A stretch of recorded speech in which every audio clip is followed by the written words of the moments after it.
안녕하십니까. 지식산업센터 전문기업 지산엔 박희성 대표입니다. 2019년 10월 19일 토요일 이제 퇴근하고 있습니다. 퇴근길 영상인데요.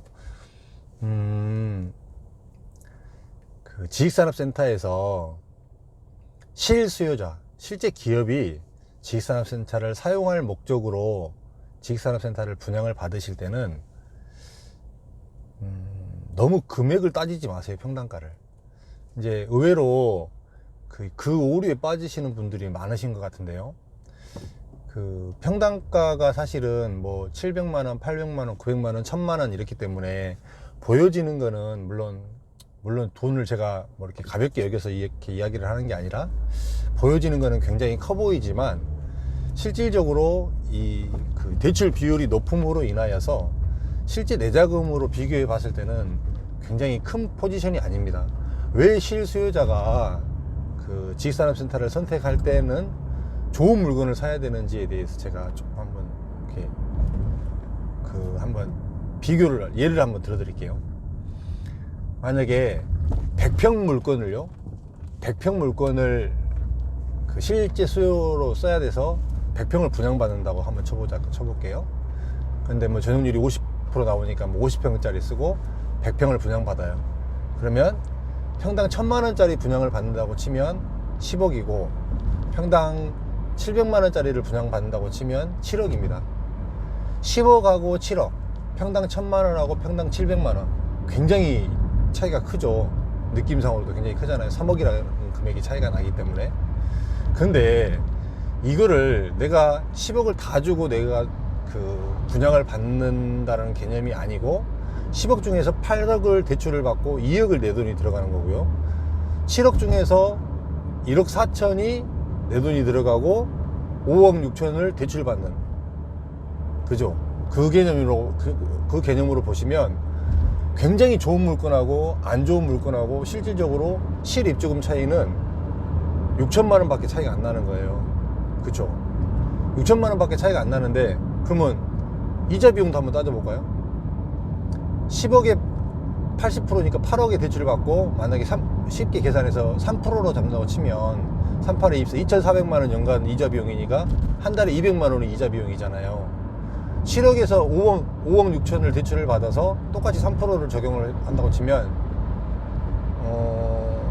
한 달에 한 150만원 조금 안 되잖아요. 그러면 실질적으로 굉장히 특 A급의 물건을 샀을 때하고 싼 것을 선택했을 때 샀을 때하고 실입주금에서는 한 6천만원 차이가 나고 월 이자는 50만원의 차이가 안 납니다.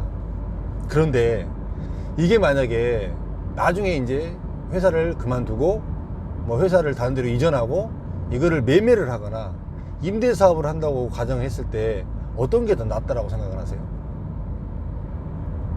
근데 이제 이 부분을 자꾸 이제 가격이 비싸다, 많이 올랐다, 뭐 이렇게 따질 것이 아니라 실수요로 목적으로 하시는 분들은 좀 편하게 선택하셔도 됩니다. 제가 늘 항상 얘기하잖아요.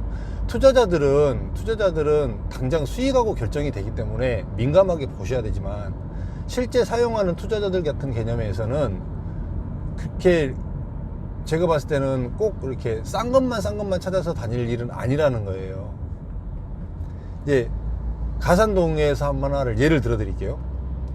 가산 디지털 단지 역에 붙어 있는 우림 라이온스 밸리하고 가산 디지털 단지 안에 있는 대림 8차하고가 두 개가 입주 시기가 비슷했습니다. 두 개가 그 분양할 시기가 거의 비슷했어요. 분양가는 처음에 그 우림 라이온스 밸리 역에 붙어 있는 거하고 여기에서 한참 떨어져 있는 대림 8차하고 분양가가 200만원이 차이 안 났습니다. 100만원 조금 넘게 차이 났습니다. 근데 지금 이제 매매가로 지금 시점에서 봤을 때는 차이가 100만원이 아니라 지금 400만, 500만원 정도가 차이가 나는 거죠. 이런 차이가 나는 거라.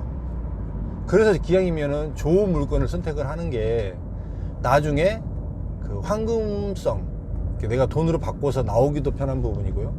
그 다음에 내가 가지고 있다가 임대를 주기도 굉장히 편한 부분이다.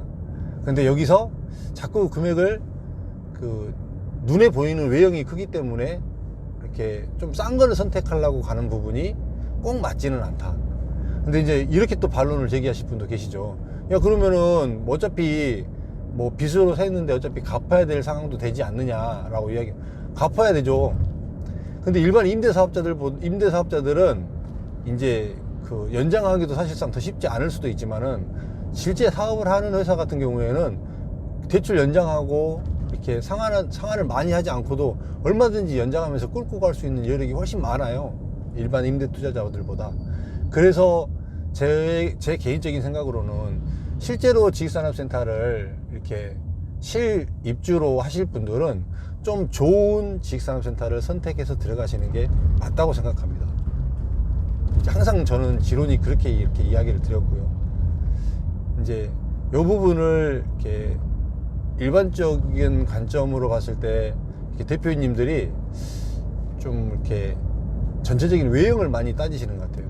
이제 매매로 만약에 뭐 또 물건을 보실 때 단순하게 이제 대출이 없이 내자금으로 했을 때는 물론 이렇게 따지는 원리가 저는 또 맞다고 생각하거든요. 좀 싸고 아무래도 금매로 사고 이런 것들이 좋다라고 보는데 어차피 분양가가 정해져서 나와 있는 물건 중에서 선택을 해야 하는 거고 그렇다고 치면 기왕이면 뭐 분양가를 좀 더 주더라도 좋은 입지, 좋은 물건을 선택하는 게 맞지 않나 그렇게 생각합니다.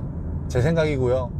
물론 이제 사람마다 이제 차이가 날 수도 있고 접근하는 방식, 생각하는 방식이 차이가 날 수는 있습니다. 근데 이제 제가 지금까지 이렇게 지식산업센터를 해온 결과 사실은 지식산업센터의 정답은 입지 좋은 곳이 정답이긴 하거든요.